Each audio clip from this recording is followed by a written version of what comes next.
नमस्कार. मुरंबा या माझ्या यूट्यूब चॅनलमध्ये आपलं खूप खूप स्वागत आहे. आज मी करते दुधाचा मसाला. तर दुधाचा मसाला आपण रोजच्या दुधामध्ये अर्धा ते पाऊण चमचा घालून ते रोज दूध पिऊ शकतो किंवा त्याच्यासाठी आपण इतर पण वस्तूंमध्ये तो वापरू शकतो. जसं काही खीर आहे किंवा बासुंदी आहे, ह्याच्यातही तो छान लागतो. तर हा दुधाचा मसाला कसा करायचा आहे आणि त्याच्यामध्ये काय काय आपल्याला इन्ग्रेडियंट्स लागणार आहे ते प्रथम आपण बघूया.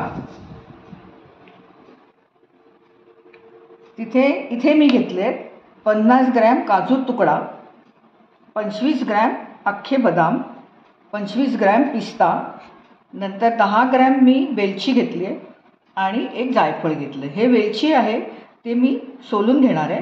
इथे मी दाखवली नाही आहे तुम्हाला, कारण मला त्याची सालं नाही आवडत. काही लोक सालासकट टाकतात, पण तशी मी नाही टाकणार आहे, सोलून घेणार आहे. आणखीन केशर पण त्याच्याबरोबर लागणार आहे आणि हे 5-6 पदार्थ लागणार आहे.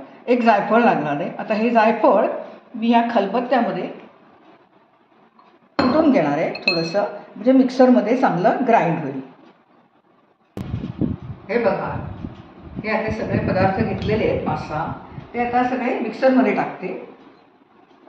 हे जायफळ, मग हे बदाम, हे काजूचा तुकडा, हे पिस्ता आणि शेवटी आपली वेलची सोलून घेतली आहे मी, सालासकट घेतली तरी चालते. आणि वरती हे थोडेसे केशराचे दाणे, केशराच्या काड्या. हे सगळं आपल्याला मिक्सरमधनं बारीक करून घ्यायचं आहे. ते आता मिक्सरमधनं हे बारीक करून घेते मी.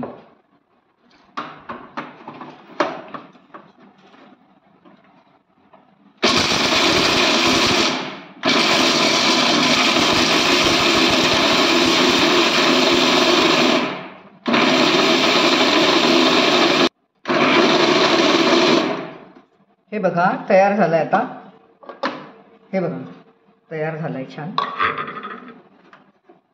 खूप बारीक नाही आहे, रवाळच आहे. आता याच्यात मी काढून घेते.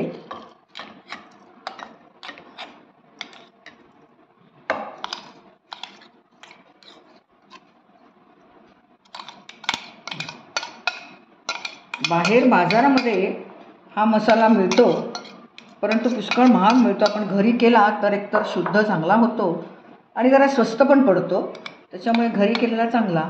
5 पदार्थांमध्ये मी बनवला आहे. आता हा जो मसाला केला आहे हा एअरटाईट कंटेनरमध्ये, घट्ट बरणीमध्ये, चांगल्या कोरड्या झालेल्या बरणीमध्ये भरून ठेवायचा आणि फ्रीजमध्ये ठेवायचा. आणि मग आपल्याला जेव्हा हवा तेव्हा तो वापरायचा आहे.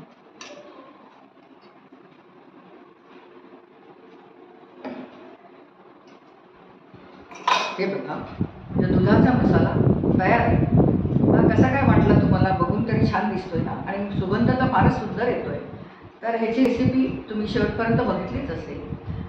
तर ती कशी काय आवडली का ते मला कॉमेंट्स बॉक्समध्ये कळवा आणि माझ्या चॅनलला सबस्क्राईब करा. धन्यवाद.